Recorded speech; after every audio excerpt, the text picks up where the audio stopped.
अस्सलामुअलैकुम and welcome to my channel. आज की इस वीडियो में हम बात करेंगे सेकंड लैंग्वेज की। इससे पहले मैंने आपको फर्स्ट लैंग्वेज के बारे में कंसेप्ट दिया था, आप उसे गो थ्रू कर सकते हैं। So what is second language? Second language is the language that is learn by a child after he she gets his first language. जो सेकंड लैंग्वेज होती है वो बच्चा कब एक्वायर करता है? अपनी फर्स्ट लैंग्वेज के बाद जो सी लैंग्वेज वो सीखता है वो उसकी होती है सेकंड लैंग्वेज। ठीक है। This term is used to refer to a language which is not a mother tongue but which is used for certain communicative functions in a society. इसे हमारी मदर टंग कंसिडर नहीं किया जाता। Mother tongue वही जो हम लोग अपने सोसाइटी से, अपनी माँ से, बाप से जो सीखते हैं या अपनी सोसाइटी में इर्द गिर्द लोगों से जो सीखते हैं उसे वो फर्स्ट लैंग्वेज होती है। आपको मैंने पहले भी बताया था। तो ये उसमें इसको कंसिडर नहीं किया जाता। The second language is not only use during the school class but also in a daily life. अब ये ना कि सिर्फ हमारे स्कूल से हम लोग एक्वायर करते हैं, मीन्स के स्कूल में अब देखा जाए फॉर एग्जांपल इंग्लिश जो है वो हमारे कब से स्टार्ट कर देते हैं यहाँ पाकिस्तान में? फर्स्ट क्लास से ना कंपलसरी उसको कर दिया जाता है।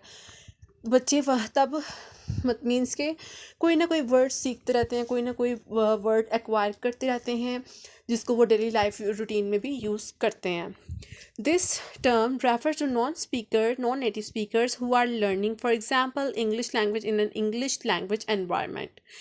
सो जो नॉन नेटिव स्पीकर्स होते हैं ना, लाइक हम लोग जैसे कि हमें जैसे कह दे देते हैं कि हमारी जो नेटिव लैंग्वेज कौन सी है वो उर्दू है। अब हम पाकिस्तानी लोग, अब हम किसी और कंट्री में जाते हैं, ठीक है, वहाँ जाकर उधर रहते हुए हम लोग जो सी लैंग्वेज सीखते हैं वो हमारी सेकंड लैंग्वेज होती है।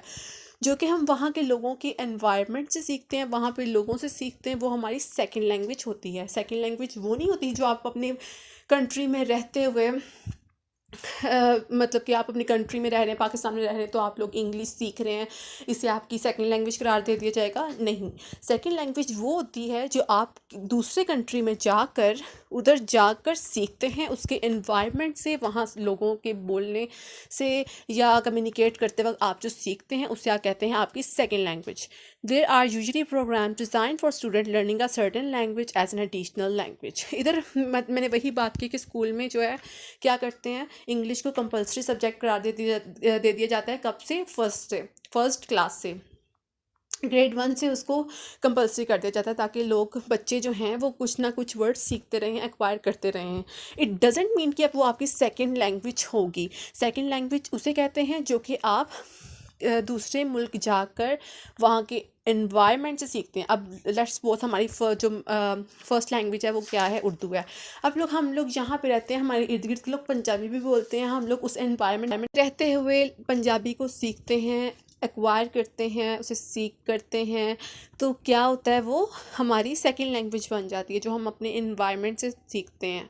ठीक है, तो ये था हमारा बहुत ही इंटरेस्टिंग और छोटा सा कंसेप्ट सेकंड लैंग्वेज के बारे में। आई होप कि आपको समझ आ गया होगा। अगर आपका इससे रिगार्डिंग कोई भी क्वेश्चन है आप कमेंट सेक्शन में पूछ सकते हैं। And thanks for watching.